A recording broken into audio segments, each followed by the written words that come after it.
Good morning दर्शकों, आज विश्व मृदा दिवस वर्ल्ड सॉइल डे पर हमारे साथ हैं डॉक्टर स्मृति सिंह, जिन्हें रिसर्च, ट्रेनिंग एंड एजुकेशन तीनों का ही एक्सपीरियंस है। डॉक्टर स्मृति सिंह अभी भारत सरकार के ऑलसीड प्रोजेक्ट्स पर काम कर रही हैं। इन्होंने आकाशवाणी में अपनी जानकारी से किसानों को लाभान्वित किया है और सेज एग्रीकल्चर यूनिवर्सिटी में असिस्टेंट प्रोफेसर रह चुकी हैं। स्वागत है डॉक्टर स्मृति सिंह आपका यहाँ पर आने का। Thank you sir. अभी रबी सीजन में किसान अपनी गेहूं, सरसों, आलू की फसल की तैयारी कर रहा है या शायद लगा चुके होंगे। तो आज डॉक्टर स्मृति सिंह हमें जानकारी देंगी कि कैसे आप अपनी मिट्टी के स्वास्थ्य को बेहतर बना सकते हैं। तो डॉक्टर स्मृति सिंह, मेरा आपसे पहला सवाल ये है कि जैविक उत्पाद हमारी मिट्टी की उर्वरता को कैसे बढ़ाते हैं। बायोस्टिमुलेंट की बात करें, जैसे ह्यूमिक एसिड काम करते हैं, तो वो हमारी मिट्टी की हेल्थ को कैसे बढ़ाएंगे? जी बिल्कुल। जैसा कि हम जानते हैं कि हमारे किसान अभी तक केमिकल फर्टिलाइजर्स को यूज़ करते हैं। तो केमिकल फर्टिलाइजर्स क्या करता है कि वो बहुत फास्ट रिजल्ट देता है और उसका जो रिजल्ट है वो ईजिली विजिबल होता है। बट जब हम बायो फर्टिलाइजर्स की बात करते हैं तो आज भी हमारे किसान इसके बारे में कम जानते हैं। तो सबसे पहले तो ज़रूरत है जागरूकता फैलाने की, उनको सेंसिटाइज करने की।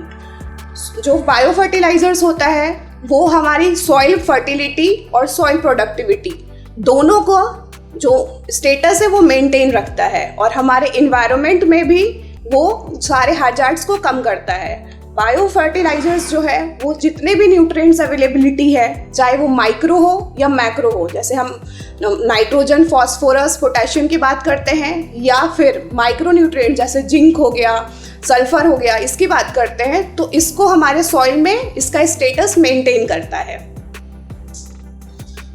लेकिन डॉक्टर स्मृति सिंह, अभी किसान रासायनिक खादों का इस्तेमाल कर रहे हैं, लेकिन वो एकदम से ही रासायनिक खादों का इस्तेमाल नहीं छोड़ सकते हैं। तो उसमें वो क्या एक बैलेंस चीज़ करें, जो बायोस्टिमुलेंट का भी इस्तेमाल करें, साथ साथ बायो फर्टिलाइजर्स का भी इस्तेमाल करें और साथ साथ जो रासायनिक खादों का उनका भी इस्तेमाल करें?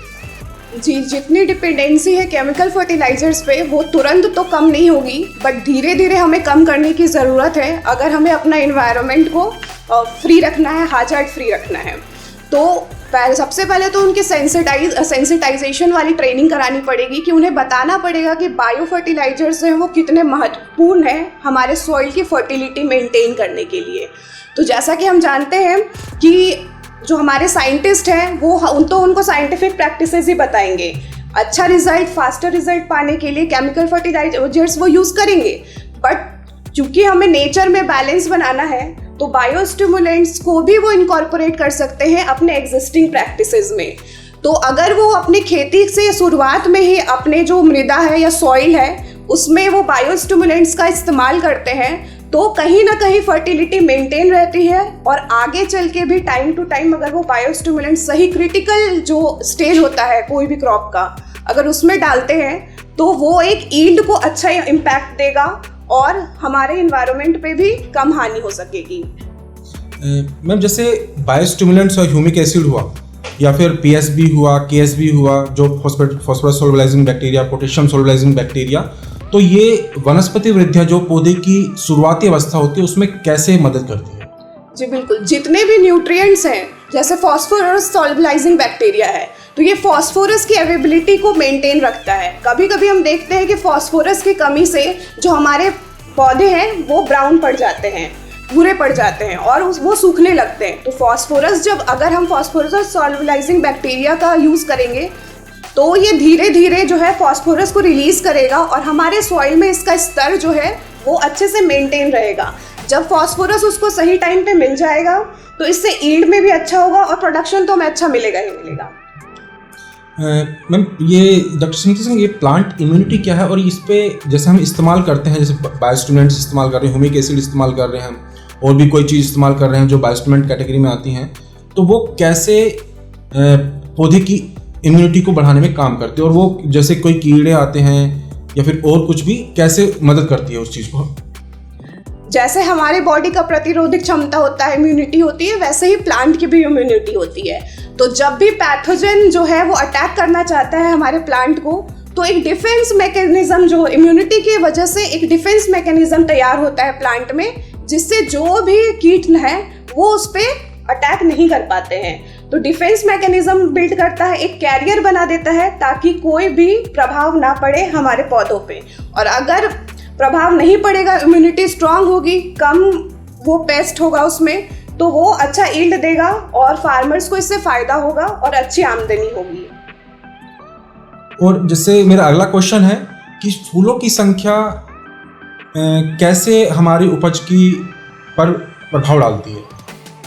देखिए, फूलों की संख्या तो बहुत ही ज़रूरी है। हम हमेशा पॉलिनेशन की बात करते हैं, तो अच्छा पॉलिनेशन होगा तो फूलों की संख्या भी अच्छी होगी, और फूलों की संख्या अच्छी होगी तो हमें फल ज़्यादा मिलेंगे। तो बहुत ही ज़रूरी है, बहुत ही महत्वपूर्ण स्टेज है जो फ्लावरिंग का स्टेज है हमारा। तो इसमें जितना फ्लावरिंग अगर ज़्यादा हो रही है, अच्छी बात है, तो हमें यील्ड भी ज़्यादा मिलेगा। लेकिन हमें साथ में ये भी ध्यान रखना है कि फ्लावरिंग एक्सेस ना हो सके, क्योंकि अगर एक्सेस फ्लावरिंग होगी तो हमारा यील्ड, जो फ्रूट होगा, उसको उतने ही न्यूट्रिएंट्स में, मल्टीपल फ्रूट्स में वो डिवाइड करना पड़ेगा जो न्यूट्रिएंट्स है। तो इससे हमारे जो फ्रूट का डेवलपमेंट है वो कहीं ना कहीं प्रभावित होगा। तो जब हम ये देखेंगे कि वो फ्रूट ज़्यादा प्रभावित हो रहा है, तो फ्रूट जो है वो समय से पहले ही गिरने लगेगा। तो ये समस्या हमें रोकना है। फ्लावरिंग ज़्यादा हो ये सही बात है, लेकिन हमें ध्यान ये भी रखना है कि फ्लावरिंग एक्सेसिव ना हो। मेरा अगला क्वेश्चन ये है कि जैसे चिलेटी टेक्नोलॉजी, आपने सुना होगा, चिलेटी टेक्नोलॉजी होगी, नैनो टेक्नोलॉजी होगी, तो ये पोषक तत्वों के एब्जॉर्प्शन में जमीन से लेने में कैसे मदद करता है? सबसे पहले तो जो हमारी चिलेटेड टेक्नोलॉजी है, ये हमारे जो स्टोमेटल पोर्स होते हैं, जो हमारे फोटोसिंथेसिस में जो स्टोमाटा हेल्प करता है, उसके पोर्स में एब्जॉर्प्शन में बहुत ज़्यादा हेल्प करता है। और जो नैनो टेक्नोलॉजी है वो एक बहुत अच्छा कैरियर का काम करता है। जहाँ तक हमारे चिलेटेड टेक्नोलॉजी नहीं पहुँच सकती, तो वहाँ नैनो टेक्नोलॉजी अपने इफेक्ट से वो हर पोर्स में वो चीज़ें पहुँचाता है, न्यूट्रिएंट्स पहुँचाता है, और जो न्यूट्रिएंट्स की अवेलेबिलिटी है वो बहुत ही अच्छे से प्लांट में प्रोवाइड करता है। हमें अपने पौधों की जड़ों में नमी कैसे बना कर सकते हैं? आपने देखा होगा कि अगर पौधों की जड़ों में नमी ज़्यादा हो, वो भी पौधे के लिए हानिकारक है, और कम अगर नमी हो, पौधा अगर स्ट्रेस में कंडीशन में आता है, अगर एक्सेस मॉइस्चर हुआ या कम मॉइस्चर जमीन के अंदर जड़ों पे होता है तो। जी बिल्कुल, एक ये गुड एग्रीकल्चर प्रैक्टिसेस ही है कि वाटर मैनेजमेंट एक हम गुड एग्रीकल्चर प्रैक्टिसेस में यूज़ करते हैं। जहाँ पे हम इरिगेशन की बात करते हैं, तो पौधों में जो नमी है वो हम मल्चिंग के द्वारा भी मेंटेन कर सकते हैं। आप लोग देखते होंगे आजकल प्लास्टिक मल्चिंग की यूज़ होती है। जो स्ट्रॉ है, जो पराली है, उसको भी बिछा दिया जाता है क्रॉप्स में, ताकि पौधों में नमी मेंटेन रहे।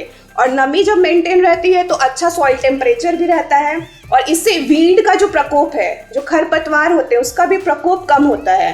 तो इससे फार्मर को काफ़ी फ़ायदा होता है। तो हमें मल्चिंग का प्रैक्टिस अपनाना चाहिए। फिर हम आज जानते हैं कि सरकार बहुत सारे स्कीम्स पे हमें सब्सिडी दे रही है, तो उसमें से एक ड्रिप इरिगेशन का आपने नाम सुना होगा, स्प्रिंकलर का नाम सुना होगा। तो ये वाटर यूज़ एफिशिएंसी को बढ़ाता है। तो हमें इन टेक्नोलॉजी को किसानों तक पहुँचाना पड़ेगा।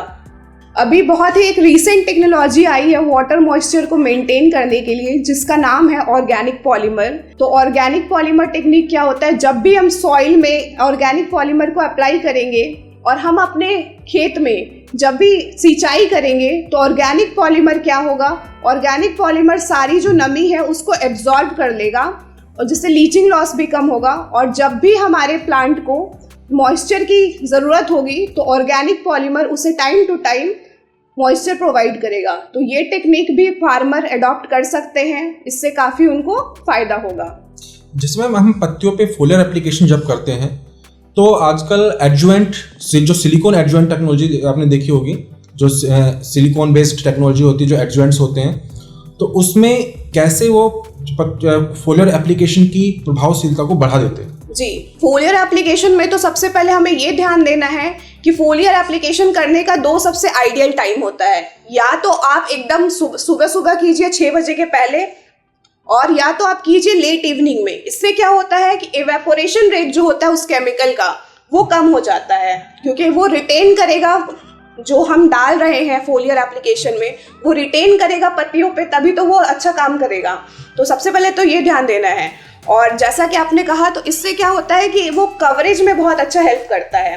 जब प्लांट के सरफेस पे हर चीज़ कवर हो जाएगा अच्छा, और न्यूट्रिएंट्स को इनसॉल्युबल रखता है, तो इनसॉल्युबल रखता है तो वो दूसरे किसी कैरियर से रिएक्ट ना करके जो फॉर्म में हमें प्लांट को चाहिए उसी फॉर्म में वो एब्जॉर्ब होता है। तो इस चीज़ का ध्यान रखते हुए हमें इसके यूज़ को बढ़ावा देना चाहिए। मैम, अभी इस जो आज हम मृदा दिवस पे बात कर रहे हैं, सोइल डे पे बात कर रहे हैं, तो आप किसानों को क्या मैसेज देना चाहेंगे जिससे वो अपनी उपज को बढ़ा सकें, कुछ ऐसी प्रैक्टिस इस्तेमाल करके जिससे उसकी जो मिट्टी है उसका स्वास्थ्य भी बढ़े, साथ साथ उसकी उपज भी बढ़े? जी बिल्कुल, मैं किसानों से ये रिक्वेस्ट करना चाहूँगी कि सबसे पहले तो ऐसे ही कुछ भी ना डालें अपने सॉइल में। सबसे पहले अपने सॉइल का सॉइल हेल्थ टेस्टिंग करा लें, जो कि हर कृषि विज्ञान केंद्र में फ्री ऑफ कॉस्ट होता है। तो जब आप अपने सॉइल हेल्थ टेस्टिंग करा लेंगे तो आपको एक रिपोर्ट मिलेगा, जैसा आपका ब्लड रिपोर्ट आता है वैसे ही आपके सॉइल का रिपोर्ट आएगा, तो जिसमें पता चलेगा कि आपके सॉइल में किस न्यूट्रिएंट की कमी है। अगर आप जान जाएंगे, सिर्फ आप वही अप्लाई करेंगे सही स्टेज पर, तो आपको ज़्यादा प्रोडक्शन मिलेगा और आपकी आमदनी भी अच्छी होगी। तो ऐसे ही कुछ भी ना डालें बिना सोचे समझे, पहले सॉइल हेल्थ टेस्टिंग को करा लें और उसके बाद ही डालें, और बायो फर्टिलाइजर्स और बायो स्टिमुलेंट्स के यूज़ को आप अपनाएं।